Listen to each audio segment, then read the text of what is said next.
My name is Samuel Mbeche. I'm an optometrist by profession. Part-time I do rugby, I'm a rugby player and an adventure rider.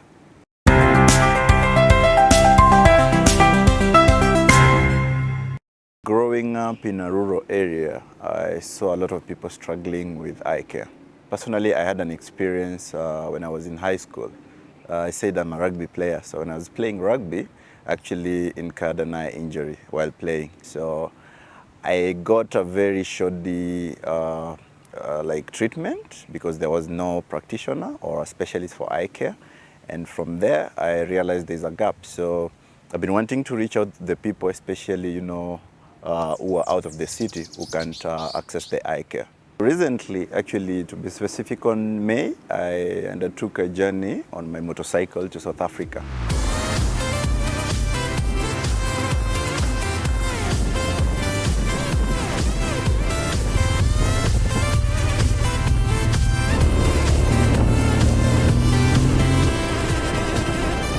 I went through 10 African countries, a total of 13,000 kilometers in 22 days.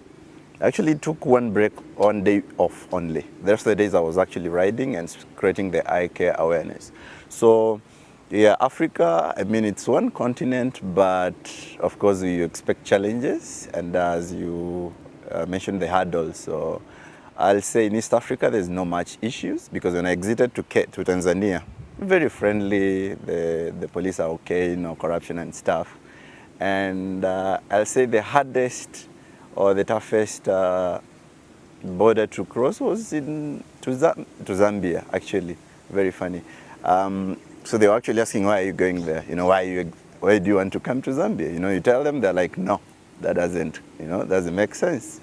So, and again, they have a lot of taxes, which I didn't know, honestly, when I started the journey. So you're supposed to pay for carbon tax, you're paying for road levy, you're paying for Interpol to check your bike and yourself, It's a lot of stuff. And then the rest of the countries, like Botswana, very smooth. Namibia, smooth as well. But of course, you keep paying the taxes, even in Botswana. South Africa, zero. You pay nothing. Zimbabwe, Lesotho, the same thing as South Africa. But now Zimbabwe, Malawi, Mozambique, of course you pay a lot as well. I've actually been thinking about this journey for like a year.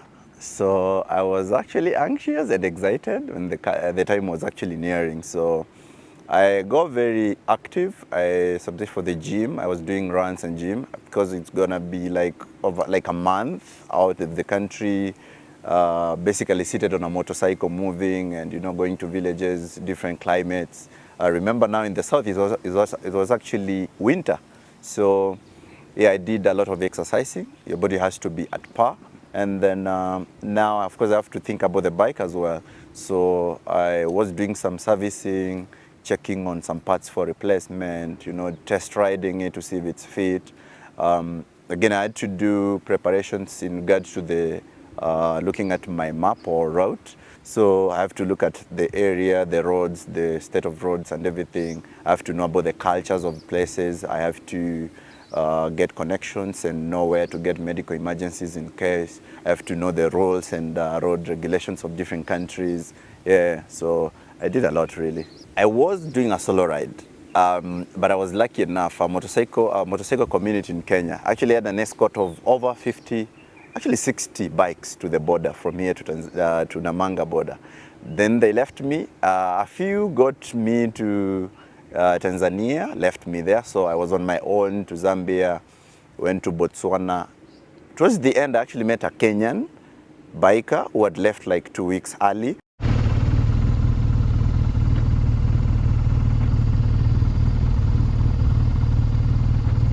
And then I met cyclists as well who are heading to South Africa from Kenya. So of course they couldn't keep up with my pace. So Namibia, I met Namibia bikers. So I was doing it solo, but the African community, like the biking community, is very active. So whenever you say you are somewhere, they actually want to welcome you. So it was a success, mainly because I incurred, of course I was battling the language barriers, road differences. I was arrested on a few times for speeding, Kenyan culture, but no breakdown, no accident. I made it safe, yeah, so it was a success really. And then I got to foster the eye care awareness, which was the main reason for this trip. I did a budget estimate regarding the fuel prices. That's majorly what I want to look at. I can actually even sleep on the road.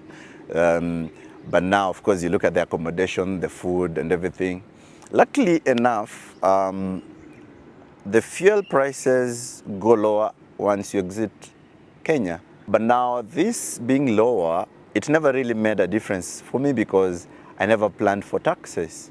So the money ended up going to taxes and even more. I'm really interested in trespassing through the whole of Africa. So I'm tempted. There's a group of bikers that are planning to do all Africa, but my major interest now is on the north side. I got my injury when I was in high school, actually the beginning of my rugby career. Heading to university, I still, had the fire. I wanted to know more about eye care and what I can do. So during my university research, the final research that we do to graduate, I actually undertook a study regarding eye care in sports, which is very wanting in the country. Very few professionals actually take it, and I think some do it because it's a must, like when you're swimming, you have to get your swimming goggles. But most of the sports actually need the protection. When eye injuries, unlike bones and everything, sometimes you don't heal. It means you lose the vision in that eye or both eyes. So it's a very crucial thing which has so little attention, but actually means a lot here. Eye care is a virgin sector in the country, to be honest. So for the longest time, we've had opticians who've been just dispensing spectacles to people. So they look at you, you appreciate like, oh, I can see, they give it to you. But you realize that eye care or the eyes are actually interlinked to the body. So whenever you have a headache,